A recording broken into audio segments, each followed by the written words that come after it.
함께 봉독하신 말씀 누가복음 10장 25절에서 28절 말씀 중심에서 영생에 이르는 길이라는 제목으로 함께 말씀을 통해 은혜 나누기를 원합니다. 지난주에는 천국에서의 기쁨이라는 제목으로 70여 명의 제자들을 각 마을마다 전도대로 보내서 그들에게 전도하게 했을 때 주님께서 그들에게 권능을 주신 것처럼 귀신이 쫓겨나는 것을 그들은 실제로 경험하고 돌아와서 황홀할 만큼 기쁨에 넘쳐있는 그들을 보시면서 그것만으로 기뻐하지 마라. 너희들의 이름이 하나님 나라에 기록되는 것으로 기뻐하라. 그것이 진정한 기쁨이다. 세상에서 아무리 기쁨이 넘치고 좋다 할지라도 하나님께 인정되지 않고 하나님 나라에 내 이름이 기록되지 않는다면 그것은 세상의 기쁨이고 하늘에서 받을 기쁨과는 아무런 관련 없다라고 볼 수 있죠. 원론적인 모습에서 예수님을 영접하여 믿는 사람, 그들의 이름이 구원록에, 생명록에 기록된다라는 것을 볼 수가 있고, 더 나아가서는 행위적인 모습에서도 우리가 전도하고 선행을 행하고 구제하고 주님의 이름으로 베푼 그 모든 것들, 어쩌면 확대해서 보면은 소자에게 냉수 한 그릇이라도 주님의 이름으로 대접했을 때 결단코 하늘의 상을 잃지 않으리라 말씀하시는 것은 주님께서는 다 기록하시고 다 알고 계시다는 것입니다. 결코 헛수고가 아니라는 것, 그것을 우리는 보람을 가져야 되고 감사해야 되고, 내가 적은 봉사를 할지라도 하나님은 기록하다시피 다 기록해 주시는 것처럼 나를 알아주시고 기억해 주시고 결국 하나님 나라 갔을 때 그것을 다 하나님이 잘했다 칭찬해 주시는 하늘의 상급이 주어진다는 걸 생각할 때 그것을 우리는 만족하고 기뻐할 수 있어야 된다. 주님은 그렇게 말씀하십니다. 그래서 세상에서 이루어지는 그 기쁨만이 다가 아니라는 것을 우리는 생각해 보며, 또 세상에서만이 사람들에게 얻는 그런 기쁨 그것만 추구하지 말고 남들이 알아주지 않는다 할지라도 묵묵히, 우리도 선교사님 이야기하지만 선교 현지에 무슨 일이 있는지 우리는 잘 알지 못하지만 하나님은 다 알고 계시다는 것이죠. 죽을 고비를 넘겨가면서 사생결단하는 그런 일들을 겪어가면서도 그들 하는 것, 세상에 누가 알아주겠습니까? 그러나 주님은 다 알고 계시고 그것이 그들의 행적들이 다 기록되고 있다고 생각할 때 그것이 하나의 보람이고, 천국에서 받을 기쁨을 생각하니까 그것이 결코 헛수고가 아니고 고생만이 아니라는 것, 저는 얼마나 보람된 사역인가라고 볼 수 있습니다. 그래서 천국에서의 기쁨을 우리는 진짜 기쁨으로 삼고 그 나라 가서 기쁨을 얻을 것을 우리는 생각해야 되는데, 하나님 나라가 확장되어 가는 일이, 우리가 섬겨가는 그 일이 우리 주님이 너무나도 기뻐하시는 일이라는 것이죠. 이런 한 마리의 양을 찾은 목자의 기쁨인 것처럼 그 일에 동참해가는 한 영혼을 구원해내는 그런 일에 대해서 아버지가 기뻐하신다면 우리도 기뻐할 일이고, 그 기쁨을 우리는 열심히 추구해 가야 한다라는 것입니다. 오늘은 영생에 이르는 길인데, 영생의 길은 우리가 볼 때 현재와 미래로 나누어 보면은 현재는 영생에 얻는 길이 주어졌다고 볼 수가 있고, 미래는 우리는 진짜 영생의 길을 걷는 삶을 살아가게 되죠. 그래서 영생 복나간다 이렇게 말을 할 수가 있고, 그래서 현재에는 이미 우리는 예수 그리스도로 말미암아 믿어 영생을 얻은 자입니다. 얻었으면서도 구원을 이루어간다, 구원의 완성을 향하여 나아간다, 그렇게 말합니다. 구원의 완성은 되지 않았습니다. 어쩌면 이미 우리는 지금 적어도 구원받는 것은 확실하지만은, 그러나 지금 당장 안 죽잖아요. 살아간다고 하는 것은 지금 구원을 이루어 간다 이렇게 표현합니다. 일반적인 모습에서. 그래서 내가 죽는 그때에 구원이 완성되는 것이고 주님 오시는 그때에 구원이 완성되는 겁니다. 그래서 실제적인 영생에 들어가게 되고 영생의 길을 걷는다는 것 자체가 영생 복락을 누린다 이렇게 표현할 수 있는데, 앞으로 미래적인 일로 남아있지만 또 넓은 세상 사람들의 비교에 대조해서 이야기해 볼 때 그들에게 지금 영생 얻을 길이 지금 유한하게 유효하게 그렇게 제시되고 있다. 그런 모습에서 현재 영생에 얻는 길이 놓여져 있다 이렇게 표현하게 되는 겁니다. 그래서 장차 영원한 영생에 들어갈 것을 우리는 내다보며 영생 얻는 길을 들어서야 될 것이고, 그래서 들어선 사람들은 딴 길로 벗어나지 아니하고 계속 그 길로 행진해 갈 때에 그것이 진정한 영생의 미래의 길로 이어지게 된다라는 것을 우리는 생각해 보며 오늘 본문에서 그렇게 예수님과 대화하는 그런 관계 속에 주시는 걸 가지고 영생에 이르는 길한 지혜 주시는 말씀 먼저는 하나님을 사랑해야 될 것을 말씀하십니다. 하나님과 인간관계, 즉 대신관계 이렇게 말하죠. 나와 하나님과의 관계가 어떠한가?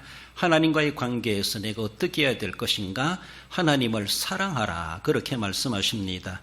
27절에 대답하여 이르되 내 마음을 다하며 목숨을 다하며 힘을 다하며 뜻을 다하여 주 너희 하나님을 사랑하고 라고 했습니다 라고 이렇게 대답을 하게 되죠. 서기관이 예수님의 말씀을 가르치는 가운데 난데없이 서기관이 벌떡 일어나가지고 질문 있습니다 라고 하면 예수님께 질문을 해요. 한마디로 예수님을 시험하고자 그는 질문을 했다 그렇게 표현하고 있는데, 아무튼 시험도 하겠지만은 어쩌면 이 서기관은 진짜 영생에 얻는 길에 대해서 아직도 뭔가 확실하지 못한 가운데 놓여 있는 사람이 아닌가.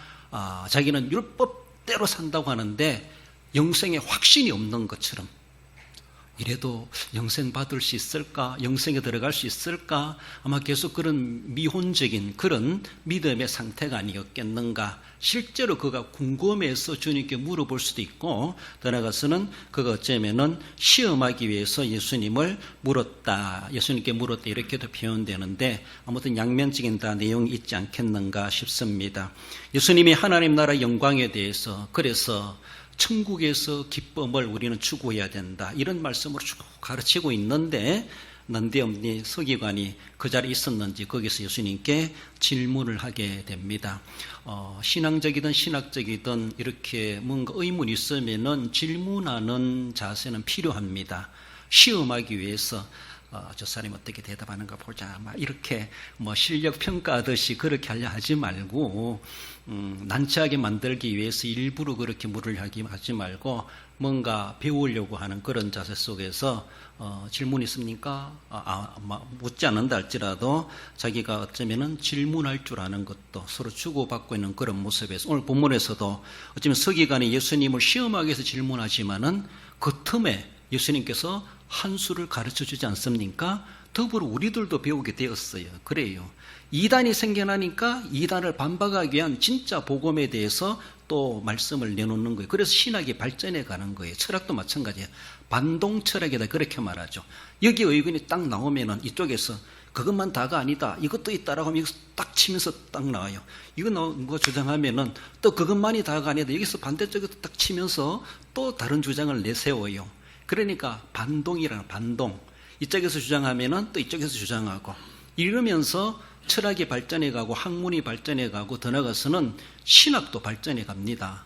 다 잘 믿겠지 이것만이 아니라 어쨌든 의문이 있으면은 뭔가 주장하는 것이 있어요. 그래서 중세 시대나 또 그 이후에도 그렇지만 항상 이런 논쟁이 많았어요. 논쟁. 진짜 성경이 무엇인가?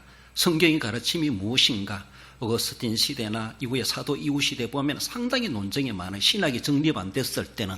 그래서 이것이 성경의 가르침이다 이렇게 말하는 사람이 있고, 아니야 그것이 아니다 틀렸다라고 말할 수가 있고, 그것만이 다가 아니다 이것도 있다라고 하며 비슷한 것을 또 주장하게 돼요. 이러다 보니까 반동하면서 학문이 정립되어가는, 그래서 오늘날에 와서 신학도 이렇게 조직화된 조직신학, 교회신학, 아주 참된 신학이 무엇인가, 성경이 무엇을 진짜 가르침인가를 계속 여러 가지 주장들이 나오다 보니까 무엇이 진짜 성경이 말하는 것인가를 연구하게 되고, 거기에 대해서 그렇게 서로가 이야기하면서 우리 교단으로 본 총회적인 모습에서 그것이 옳다 그렇게 인정해가지고 교리로 선택하게 되는 것을 볼 수가 있습니다. 그래서 뭔가 의문이 있고 궁금한 게 있으면은 그때는 아니라 할지라도 집에 가서라도 전화하고 문자 보내고 질문하는 것도 필요합니다. 그런 것들이 필요해요. 그러니까 예배 시간은 질문하고 공부하는 시간이 아니기 때문에 그렇게 할 수 없겠지만은 어쩌면 세미나를 한다든가 또 어떤 교육하는 그런 시간이 있더라면 얼마든지 질문하고 토론할 수 있습니다. 이렇게 난데없이 서기관이 예수님께 질문했는 것이요. 선생님, 내가 무엇을 하여 영생을 얻으리이까? 이런 질문을 던졌습니다. 그래서 계명 중에 첫째가 무엇이니까 이 말과 똑같아요. 그 마태복음에서는 그런 식으로 바리새인 서기관이 질문을 하는 것이죠. 내가 무엇을 하여 영생을 얻으리까? 계명 중에서 첫째가 무엇입니까? 무엇을 계명은 강조하는 겁니까? 이런 말이라고도 볼 수가 있죠. 그렇습니다. 어쩌면은 이 서기관은 영생을 얻는 것에 대해서 뭔가 해야 한다는 관점을 가지고 있어요. 이것이 바리새인들, 서기관들의 아주 행위 언약에 얽매 있는 그들의 자구적인 해석이다. 그렇게 봅니다. 성경이 자구적 문자대로 해석하는 필요하기도 하지만은 영생을 얻는 것에 대해서 뭔가 우리가 행함으로 뭔가 해야만이 영생을 얻는 것처럼 이런 사고를 가지고 있는 서기관이다라는 겁니다. 서기관이라면은 율법 박사라는 거예요. 율법을 달달 외운다고도 볼 수 있어요. 모세오경을 흔하게 알고 있는 사람들이라고 볼 수 있어요. 그만큼 또 잘 지키는 사람이다라고 볼 수 있습니다. 이미 율법에서는 다 알고 있습니다. 그러면서 영생을 얻으리까? 율법은 뭔가 행위를 강조하는데 무엇을 해야 합니까? 예수님께 난데없는 이런 질문을 던지는 것이 자기들의 고정관념, 자기들의 제 입장에서, 자기들의 배경에서 질문을 하고 있다는 것이죠. 영생을 뭔가 해야 되느냐, 어떤 것을 해야 되느냐, 뭔가 우리가 함으로 인하여서 그래서 영생이 얻어지는 것처럼 그 대가로 내가 수고한 대가로 하나님 우리에게 영생을 주는 것처럼 이런 사고를 가지고 있다고 하는 것이 서기관의 자구적인 해석이다. 영생관이 그렇다라는 겁니다. 뒤에도 우리가 또 살펴보겠지만은 이웃이 누군가 자기 멋대로 해석해요. 자기들 입장대로. 그러니까 오늘 본문에서는 영생 얻는 영생관에 대해서 뭔가 해야 되는가, 무엇을 해야 되는가, 어떻게 해야 되는가, 인간 입장에서 뭔가 뭘 해야만이 영생을 얻는 것처럼 이런 사고를 가지고 있다는 자체가 성경을 제한시키는 것이고 영생관에 대해서 뭔가 잘못된 인식을 하고 있다. 이렇게 볼 수가 있습니다. 많은 사람들이 자꾸 그래요. 우리들도 예수님을 믿으면서 내가 이렇게 했으면 됐지. 그렇게 하면 잘 믿는 것처럼 자기 스스로가 그런 고정관념, 자기의 잣대를 가지고 있어요. 자기들의 배경을 가지고 자기 입장을 가지고 있으면서 내 입장에서 이 정도 하면 됐지. 잘한 것이지. 이만큼 하면은 하나님이 응답해 주셔야지. 하나님 복 주셔야지. 이게 자구적 해석이에요. 자기 입장 해석이에요. 자기의 고정관념에 쌓이는 해석이에요. 진짜 그렇게 하면 하나님 인정해 주셔야 되는가? 안 해주면 하나님 책임인가? 이런 식이죠. 그러니까 우리가 성경을 보면서도 자구적 해석이라고 하는 것이 자기 입장을 이미 깔고 해석하는 거예요.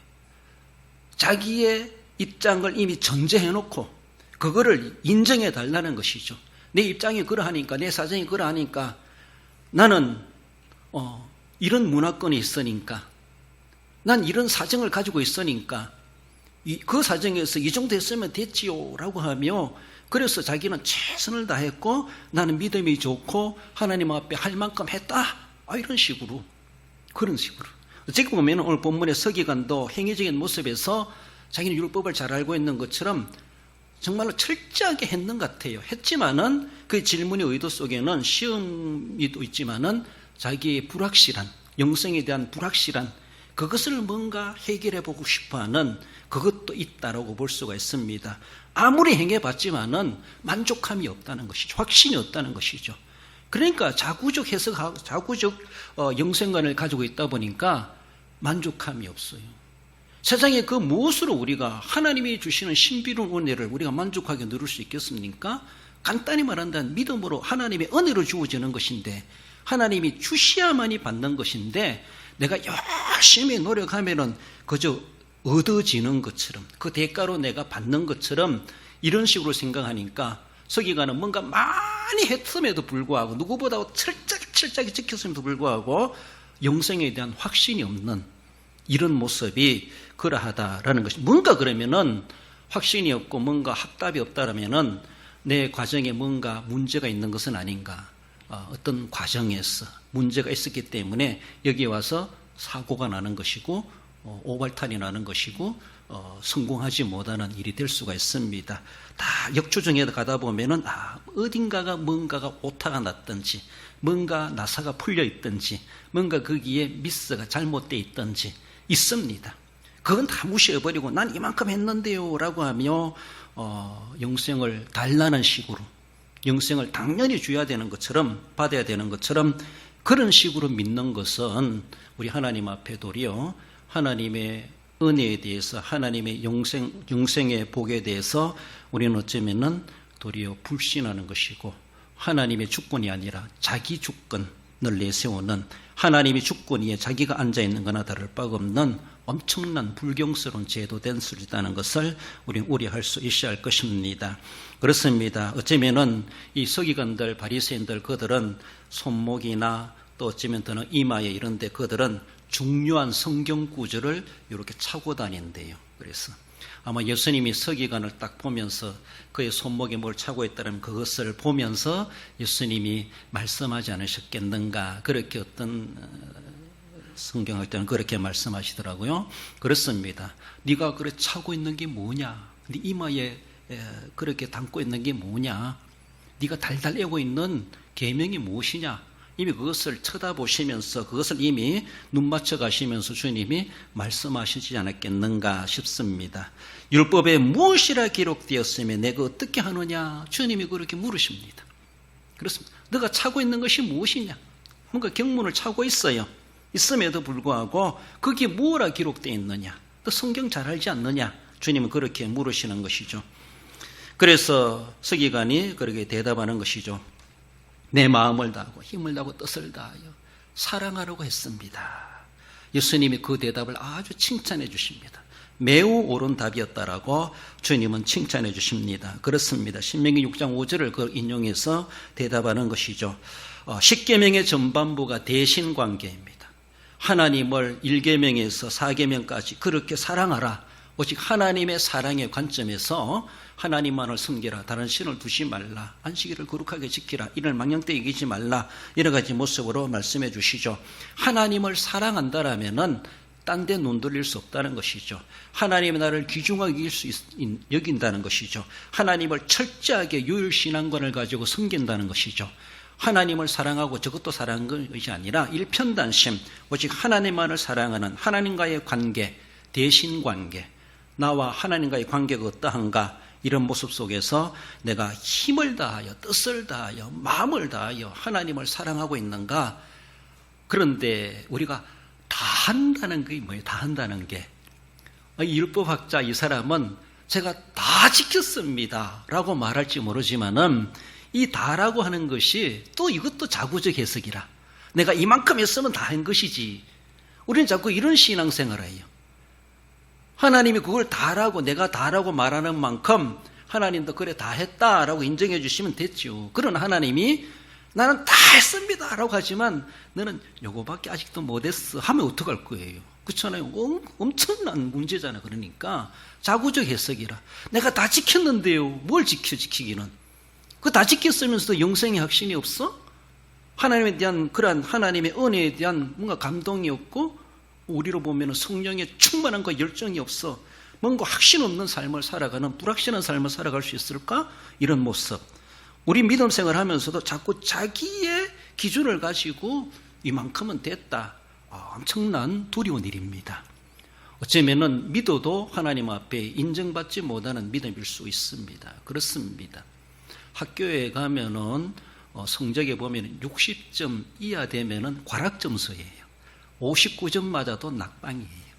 최소한 60점은 맞아야 됩니다. 그렇잖아요? 그래요. 60점 이하 되면은 F학점이에요. 그러면 그 과목 다시 공부해야 돼, 한 학기. 그것처럼 60점을, 최소한 60점을 맞든지 61점을 맞든지 100점을 맞든지 해야지 그 과목이 통과되는 거예요. 대학교 가면 학교 학생들 보면 그것처럼 율법을 다 지키다가도 59점까지 지키면 뭐해? 아무 소용이지. 커트라인이 60점이라면 60점 이상은 지켜야지. 다 지켰습니다. 50점까지 지켜놓고, 하나님 보실 때 50점까지 지켜놓고 자기는 100점 맞았습니다 주장하는 거랑 똑같아요. 하나님은 채점자인데 그렇잖아요. 이런 모습 속에서 서기관들이 인간적인 뭔가 방법으로 영생을 얻는 것처럼 이 생각하는 것 자체가 하나님 앞에 교만이고 자기 마음대로 성경을 해석하는 것이고 하나님의 뜻을 왜곡시키는, 그러면서도 그 성도들에게 그걸 가르칠 거 아니에요. 그렇게 하라고. 이게 뭐 선생의 잘못된 소경이지. 그러니까 둘 다 구렁텅이에 빠질 수밖에 없는 결과가 있는데, 하나님의 사랑에 대해서 뭐라고 하나님을 사랑하라고 말했는데, 그러면은 그래서 너는 그렇게 하라, 전혀 그렇게 말씀하지 않습니까? 다 한다는 것이 무엇인가? 여기에 대해서 참 큰 주님의 시각과 우리의 시각이 엄청난 격차가 있을 수가 있다라는 겁니다. 아무튼 영생에 이르는 길은 주님이 오늘도 서기관과 대화 속에 주시는 것은 하나님을 사랑하라 했습니다. 그렇다면은 다 사랑하는 것이 무엇인가? 여러분들은 정말로 영생에 이르는 길에 들어서기 위해서 지금까지 하나님을 다 사랑했습니까? 덜 사랑했으면 59점 사랑해도 60점 안 되면은 영생이 못 들어가는 거예요. 빵점 맞고 못 들어가는 거나 59점 맞고 못 들어가는 건 똑같지 않습니까? 전수로 이야기한다면은. 그러니까 정말로 주님이 만족하실 만큼 우리는 그래 그 정도면 됐다, 몇 점이든지 간에 주님이 인정해 주시면 되는데, 내가 뭔가 관점을 가지고 이 정도 하면 됐지라고 하며 자기가 카트라인을 정해, 이거 엄청나게 교만한 죄죠. 성경을 왜곡시키는 거나 다를 바가 없어요. 이런 관점을 가지고 주님 앞에 물은 그 자체가 어쩌면은 너무 율법주의자답다라고 볼 수 있는데, 그럼 주님은 그에게 율법적으로 대답해 주십니다. 그러면 너도 다 지켜라. 어떻게 다 지킵니까? 네가 그렇게 물었다면 난 그렇게 대답할 수밖에 없어. 그러니 성경이 뭐라고 말하느냐? 다 지키라고 했습니다. 다 사랑하라 했습니다. 그러면 다 해봐라, 이것이죠. 이웃사랑에 대해서 두 번째로 말씀하십니다. 대인관계죠. 27절 하반절에 또한 내 이웃을 내 자신같이 사랑하라 하였나이다. 하나님에게는 다란 말이 있다라면은 이웃에게는 자기 몸같이 자신같이 이웃을 사랑하라, 그 범위를 분량을 그렇게 말씀하시죠. 레위기 19장 18절을 인용하는 말씀인데 19장 18절에 원수를 갚지 말고 동포를 원망하지 말며 내 이웃 사랑하기를 내 자신과 같이 사랑하라, 나는 여호와이니라. 주님 그렇게 말씀하셨습니다. 동포를 원망하지 말며 내 이웃 사랑하기를 내 자신과 같이 하라. 여기서 이웃이란 말은 펄레시온이라는 그런 히브리 단어인데, 여기에 대해서도 유대인들은 자구적 해석을 한다는 것이죠. 자기 입장대로 해석한 이웃이 누구냐, 이웃이 누구냐가 중요한 것이죠. 그렇습니다. 유대인들은 어떻게 생각하는가 하면은 유대인들은 이 단어를 가리켜서 동족이다, 하나의 공동체적으로 집단적인 의미로 이웃을 이야기하는데, 동족이 이웃이다, 같은 족속이어야 된다는 것이죠. 더 나아가서는 같은 종교권이 있는 사람, 한마디로 하나님을 믿는 사람, 유대인들로 바라볼 때, 그렇죠? 더 나아가서는 같은 유대인들이 이웃이다. 더 나아가서는 그들은 그래서 배타적인 바리새인들은 같이 팔레스타인에 살아가지만은 사마리아인은 아니다, 이렇게 봐요. 이웃이 아니다. 그리고 이방 족속, 동족이 아니니까 이방인들은 이웃이 아니다. 자기들의 이웃의 해석을 그렇게 합니다. 이 단어에 대한 해석을. 이게 유대인들의 율법주의자 서기관들의 이웃 해석이에요. 그래서 자기들은 이웃을 지극히 사랑한다는 것처럼, 이웃 사랑 다 했다는 것처럼 그렇게 자부심을 가지고 있습니다. 주님이 율법에 뭐라고 말하느냐? 너 어떻게 알고 있느냐? 이웃을 자신같이 사랑하라고 했습니다. 그래, 너 그렇게 해라. 그러면은 이웃이 누구냐에 대해서 생각해 볼 때 예수님이 생각하는 이웃과 서기관이 생각하는 이웃이 달라. 이게 문제라는 거예요. 여러분들은 이웃이 누굽니까?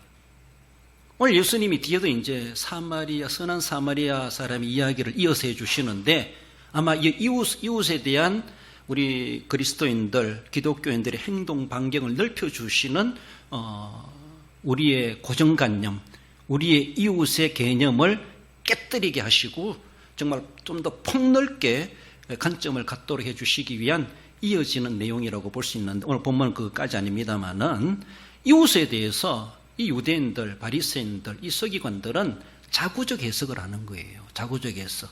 오늘 본문의 모세를 통해서 이웃이란 말이 누구 어디까지인가, 범위가 어디까지인가를 제대로 알고 해야 되는데 자기들이 정해놓은 이것이 이웃이라. 그래서 그 이웃 그 집단들만 사랑하면은 자기는 이웃 사랑 다 한 것처럼 여기는 거예요. 주님 그래 너가 이웃을 자신까지 사랑하라 했다. 너 그렇게 가서 해라. 그렇게 가서 하는 것이 자기 자구적 해석해가지고 나는 이웃 사랑 다 했는데요. 이게 자기 믿음이라. 자기 믿음. 그렇잖아요. 우리도 앞에서도 자구적 해석이 있었지만은 이웃이란 관점에서 저 사람이 나를 그렇게 싫어하는데 내가 어떻게 사랑할 수 있겠습니까? 주님은 더 나아가서는 원수라도 사랑하라고 말씀하시는데 핍박자를 위해서 기도하라고 말씀하시지 않습니까? 신약성경에 와서는 주님의 해석은 더 넓혀주고 있어요. 그래요. 그런 모습인데 이웃을 자꾸 제한시켜 놓으니까 자기는 하나님 사랑 다 하고 이웃 사랑 다 하며 율법대로 잘 살아오는 것처럼 자기 믿음이 좋은 것처럼 생각해요. 그러면 남들에게 미움 받지 말아야 되지. 누가 나를 싫어하고 미워한다면은 나도 그 사람을 지금 제외시키고 나도 그 사람을 싫어하거나 그 사람을 내가 미워하고 있기 때문에 나도 미움받는다고 생각할 수 있어요. 거꾸로 생각해 봐야 돼요. 그렇잖아요. 내가 이웃을 그토록 주님의 범위만큼 사랑한다면은 이웃들이 나를 좋아할 수밖에 없어요. 사랑할 수밖에 없어요. 그렇잖아요. 뭔가 내가 제한을 두고 나서 난 이 정도 하면 됐다라고 하는 것은 율법적으로 바라보면은 영생에 아직 길에 들어서지 못한 사람이라고 볼 수가 있어요. 행위적인 모습으로 바라보면 이 서기관의 질문으로 답을 이야기해 본다. 아직도 우리도 영생이 아직도 문턱에 들어서지 못한 거나 똑같아. 걷는 걸은 두 번째 치고 뭔가 한다고 하면서 난 그 길을 영생의 길을 걸어간다고 생각하고 천국을 향하여 지금 천국문을 가까이 다가가는 것이 여길지 모르지만은 아직도 시작도 못했다라고 볼 수가 있어. 그러면 그렇잖아요. 내가 제안해 놓고 그대로 지금 나는 그것만 하고 있으니까 아직도 제자리 걸음만 하고 있는 거나 다를 바가 없다. 이런 모습일 수 있습니다. 그러면 우리가 성경을 보면서도 신앙생활하면서도 어쩌면은 이웃이란 단어만이 아니라 내가 전도 대상으로 삼는 것, 사랑해야 될 대상으로 삼는 것, 용서해야 될 대상으로 삼는 것, 복음을 전해야 될 대상으로 삼는 것, 섬기고 봉사하고 구제하고 주님의 사랑을 실천하는 그런 대상으로 삼는 것에 대해서 주님이 대상으로 정해 주셨다면 그 정도 우리는 할 수 있어야 됩니다. 그러나 그 한다는 것이 하나님 사랑 다 하는 것이 무엇이냐? 어떻게 다 하겠습니까? 그러니까 행함으로 영생 얻을 수 있는 것이 아닙니다. 더 나아가서는 이웃을 자신같이 사랑하라. 우리도 감정이 있고 자존심이 있고 체면이 있고 우리도 뭔가 밟으면 꿈틀거리는 감정을 가지고 있습니다. 어떻게 싫어하는 사람이 없겠어요? 어떻게 미워하는 사람이 없겠어요? 우리가 하나님 저 북한 빨리 무너지게 해주시고 저놈들 빨리 다 멸망당하게 해주세요. 막 이렇게까지 기도하는 사람도 있어요. 그게 믿습니까? 좀 긍정적으로 기도할 수 있는 부고마 되게 하시고 김정은이도 예수님 앞에 무릎 꿇게 해주시고 이것이 거꾸로 말하면 그 사람 빨리 망하게 해주세요. 이런 말이겠지만은 우리가 할 수 있으면은 긍정적으로 그런 사람도 믿으면 구원받을 수 있다. 그래요. 우리가 자꾸 제한을 두는 것 자체가 오늘 본문의 서기관이 자구적으로 단어를 해석하고 그 정도 하면 됐다는 식으로 만족하는 것처럼 그러면서도 이 서기관은 영생에 대한 확신이 없어요. 그래요. 그럼 우리 행위적인 모습으로 바라보면은 그렇다는 것이죠. 그러므로 행위는 구원받은 사람의 삶이에요. 삶. 그 삶도 우리가 다 살아가지 못해요. 그럼에도 불구하고 하나님의 은혜로 받은 거예요. 우리가 다 살아가기 때문에 나중 가서 구원의 완성 주는가 하나님 결정하는 것이 결코 아니라는 것이죠. 시간 문제로 구원의 완성이 안 됐지만은 이미 우리 구원을 세상 말로 따놓은 거나 마찬가지로 이미 합격해놨어요. 이제는 합격한 사람으로서의 그 삶을 거기에 적응하며 살아가려고 몸부림치는 거예요. 계명대로 살려고 하고 말씀대로 살려고 하고 회개하며 살려고 하고 그렇게 하는 것인데 그러나 이 서기관은 거꾸로 됐죠. 믿음과 은혜는 제쳐놓고 뭔가 행함으로 율법주의자답게 그렇게 제시했던 것이 하나의 뭔가 순서가 뒤바뀐 것이 아닌가라는 겁니다. 예수님의 대답은 이를 행하라. 그러면 너가 원하는 대로 영생을 얻을 것이다. 그래요. 그러므로 하나님을 다 사랑 어떻게 하겠는가? 그리고 이웃을 자신같이 이웃의 범위를 넓혀주시는 주님의 이웃 개념만큼 어떻게 다 하겠는가? 그래, 너가 원하는 대로 그렇게 살아가라. 예수님을 시험하고 예수님의 말씀을 꼬투리 잡기 위해서 질문을 했던 서기관이 참 당황스러웠을 거예요. 예수님이 엉뚱하게 대답할 줄 알았는데 율법적으로 대답을 하시는 것을 보면서 내가 괜히 시험하려고 일어섰나 허탕치는 것처럼 율법으로 물어왔을 때 예수님은 율법적으로 대답해 줬어요. 그러니까 우리가 가르치는 거나 똑같네? 예수님 말꼬리 잡으려고 하다가 도리어 자기가 질문 괜히 했는 것처럼 그러면서도 영성에 대해서 대답을 받으면서도 확신을 갖지 못하고 있는 그라고 하는 것이죠.